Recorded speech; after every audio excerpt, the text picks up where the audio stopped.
ఉన్నాయా?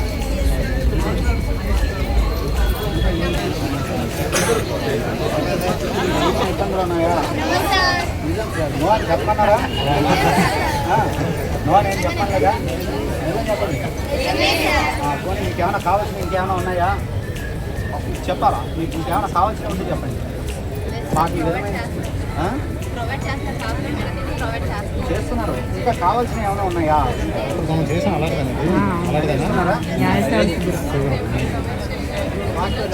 అయోధ్య మైదానం చేసాం మీరు లేరు కదా. ఏమైనా కావాలంటే ఆర్డర్ కావాలంటే ఓకే, థ్యాంక్ యూ. కాబట్టి నేను ఆర్డర్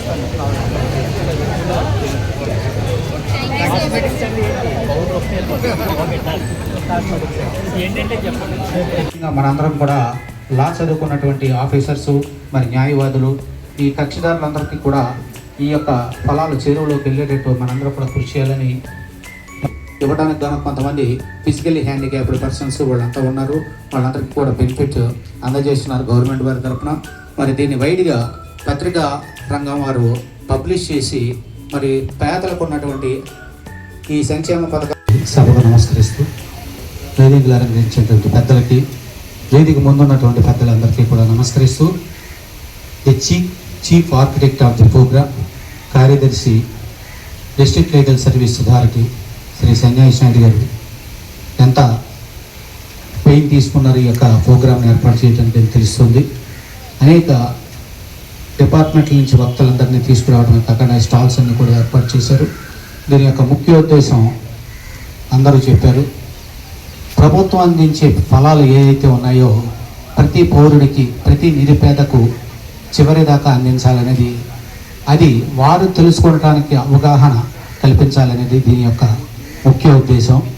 మరి ఇంకా నిరక్షరాస్యులు సమాజంలో చాలామంది ఉన్నారు. మరి తెలివైన వారు మాత్రమే పథకాలను ఉపయోగించుకుంటున్నారు. నిరక్షరాస్యులైనటువంటి, తెలివిలేనటువంటి ప్రజలు ఇంకా ఈ పథకాలను చెరువులో లేరు. వారందరికీ అందించాలి అంటే కనుక అవగాహన సదస్సులు కల్పించి ఇటువంటి ప్రోగ్రామ్స్ ఏర్పాటు చేయడం ద్వారా ఇటువంటి బెనిఫిట్స్, స్కీమ్స్ గవర్నమెంట్ అమలు చేస్తుంది, మీరందరూ కూడా అర్హులను తెలియజేయటమే దీని యొక్క ముఖ్య ఉద్దేశం. మరి ఈరోజు అనేక సబ్జెక్ట్స్ వక్తలందరూ కూడా చెప్పారు. ముఖ్యంగా ట్రాన్స్జెండర్స్. ఈ ట్రాన్స్జెండర్స్ అందరూ ఇటీవల కాలంలో మూడో కమ్యూనిటీగా గుర్తింపబడి మరి వాళ్ళందరికీ కూడా ఈవెన్ టాయిలెట్స్ కూడా ట్రాన్స్జెండర్స్కి ఏర్పాటు చేసే స్థాయికి వచ్చాం. మరి మొట్టమొదటిసారిగా నాకు తెలిసినంత వరకు కూడా నేను కడపలో ప్రిన్సిపల్ డిస్ట్రిక్ట్ జడ్జిగా 2016లో పనిచేస్తుంటే ఒకరోజు నేను కోర్టాల్లో బెంచ్ మీద కూర్చుని ఉండగా ఒక ట్రాన్స్జెండర్ ఓపెన్ కోర్టులోకి పరిగెత్తుకుని వచ్చారు. ఆమె ఒంటి నిండా రక్తం గారిపోతుంది. ఆమె తల హెడ్ పగిలిపోయింది. సో వచ్చి, సార్ నన్ను ఫలానా rowdy sheeter by force sexual ఇంటర్ కోర్స్కి రమ్మని చెప్పేసి ఇన్వైట్ చేశాడు సార్. నేను రానన్నందుకు గాను నన్ను ఈ విధంగా కొట్టారు రౌడీ షీటర్స్ అందరూ కూడా, ఫలానా వారికి లీడర్ ఇదని చెప్పేసి ఆమె చెప్తే వెంటనే ఆమె రక్తం గారిపోతుంది, ఫస్ట్ గవర్నమెంట్ హాస్పిటల్లో పంపించండి. గవర్నమెంట్ హాస్పిటల్ పంపించి పోలీస్ స్టేషన్లో కంప్లైంట్ లాడ్జ్ చేయమని చెప్పేసి డైరెక్ట్ చేస్తే సిఐ గారు అక్కడి నుంచి ఒక క్వశ్చన్ రాసి పంపించారు. ఇప్పుడు ఈమె ట్రాన్స్జెండర్ హీ ఆర్ షీ సిఆర్పిసిలోని, ఐపీసీలో కానీ ఇతర చట్టాల్లో కానీ ఎక్కడనా ట్రాన్స్జెండర్ హీ కింద వస్తుందా, షీ కింద వస్తుందా, ఆమె కింద వస్తుందా, అతడి కింద వస్తుందా?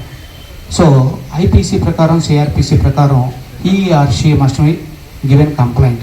Complaint must be taken upon the report given by the he or she. మరి ట్రాన్స్జెండర్ హీ రాదు, షీ రాదు, మరి ఎట్లాగా వీటిని కంప్లైంట్ని ఎలా రిజిస్టర్ చేయాలి అని చెప్పేసి సిఐ గారు ఒక క్వశ్చన్ పోస్ట్ చేశారు. సో మొట్టమొదటిసారిగా నాకు అక్కడ కొత్త క్వశ్చన్ ఇదేని చెప్పేసి దాని మీద మరి త్వరగా సెర్చ్ చేస్తే 2014లో సుప్రీంకోర్టు వారు, ఆనరబుల్ సుప్రీంకోర్టు వారు ఒక తీర్పునిచ్చారు. అది NALSA versus union of India, national legal service authority versus union of India judgment 2014లో చెప్తూ అందులో ప్రతి ట్రాన్స్జెండరు కూడా షీ, ఆమె కిందకు వస్తుంది. కాబట్టి ప్రతి ట్రాన్స్జెండర్ని షీ కింద పరిగణింపబడాలి అని చెప్పేసి 2014లోనే డిసైడ్ చేయడం జరిగింది. సో ఆ జడ్జిమెంట్ని తీసి బయటకు తీసి ఆమె ఏ రూపంలో ఉన్నప్పటికీ కూడా అపీరెన్స్ మగవాడిగా ప్యాంట్ వేసుకున్నప్పటికీ ఆడవారిగా చీర కట్టుకున్నప్పటికీ కూడా షీగా ట్రీట్ చేయబడాలి. కాబట్టి వెంటనే షీగా ట్రీట్ చేయబడి ఆమెను కన్సెంట్ ఏమైతే ఉన్నాయో ఆ సెక్షన్స్ అన్ని ఉపయోగించి వేయమని చెప్పేసి చెప్తే సెక్షన్ 354 ఆఫ్ IPC కింద ఆమె ఇచ్చినటువంటి కంప్లైంట్కి మరి రిజిస్టర్ చేయడం, తదనంతరం ఈ యొక్క ట్రాన్స్జెండర్స్ అందరూ కూడా కడపలోని పెద్ద యూనియన్ ఉంది, ఆ యూనియన్ అంతా కూడా వచ్చి ప్రిన్సిపల్ డిస్ట్రిక్ట్ జడ్జిగా నాకు కృతజ్ఞతలు చెప్పడానికి వచ్చినప్పుడు వారికి ఏదైనా బెనిఫిట్ చేయకూడదని, వారికి కూడా గౌరవాన్ని ఇవ్వాలనే ఉద్దేశంతో డిస్ట్రిక్ట్ లీగల్ సర్వీస్ అథారిటీలో వనాది గౌరవమైనటువంటి మెంబర్గా చేర్చుకోవడం జరిగింది. సో అటువంటి ప్రాతినిధ్యాన్ని ట్రాన్స్జెండర్కి ఇచ్చాం.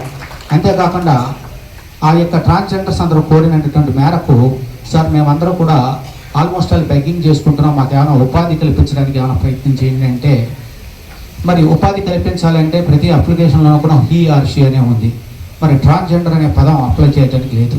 వెంటనే RTO వారిని పిలిపించి వీళ్ళందరూ కూడా చాలామందికి డ్రైవింగ్ స్కిల్స్ ఉన్నాయి, డ్రైవింగ్ చేస్తామని చెప్పేసి అంటున్నారు ట్రాన్స్జెండర్స్. ఈ ట్రాన్స్జెండర్ని కూడా he or she male or female పక్కన ట్రాన్స్జెండర్ అనే కాలాన్ని రైజ్ చేయండి అని చెప్పేసి RTOకి చెప్పడం జరిగింది. RTO వారి చేత అప్లికేషన్ పెట్టించి మరి head office commissioner of the road transport commission అది state government of the Andhra Pradesh వరకు తీసుకెళ్ళడం జరిగింది. వారు మా యొక్క రిక్వెస్ట్ని కన్సిడర్ చేసి district legal service authority Kadapa చేసి ట్రాన్స్జెండర్ను కూడా మొట్టమొదటిగా RTO అప్లికేషన్స్లో ట్రాన్స్జెండర్ అనే పదాన్ని యాడ్ చేసి వారికి డ్రైవింగ్ లైసెన్స్లు ఇవ్వడం జరిగింది. అటువంటి సేవ మొట్టమొదటిసారిగా దేశంలో కడప అనే జిల్లా నుంచి స్టార్ట్ అయింది. దానికి గాను మరి నాల్సా వారు గుర్తించి కడపని the best district legal service authority కింద ఆ సంవత్సరానికి 2016-17 డిక్లేర్ చేసి ప్రిన్సిపల్ డిస్ట్రిక్ట్ జడ్జిగా నన్ను సెక్రటరీని సుప్రీంకోర్టుకి best district legal service authority తరఫున అవార్డు తీసుకోవడానికి రమ్మని ఇన్వైట్ చేయడం, ఆనరబుల్ శ్రీ జస్టిస్ బాప్టే గారి చేతుల మీదుగా మేము అవార్డు తీసుకోవడం జరిగింది. కొత్త కొత్త ఇన్వెన్షన్స్ స్టార్ట్ అయినప్పుడు మాత్రమే ఇటువంటి కూడా బయటకు వస్తాయి. మరి ట్రాన్స్జెండర్కి సముచితమైనటువంటి హోదాను డిస్ట్రిక్ట్ లీగల్ సర్వీస్ అథారిటీలో మొట్టమొదటిగా కల్పించేందుకు గాను అవార్డు తీసుకున్నటువంటి ధన్యవాదాలు తెలియజేస్తున్నాను. Thank you.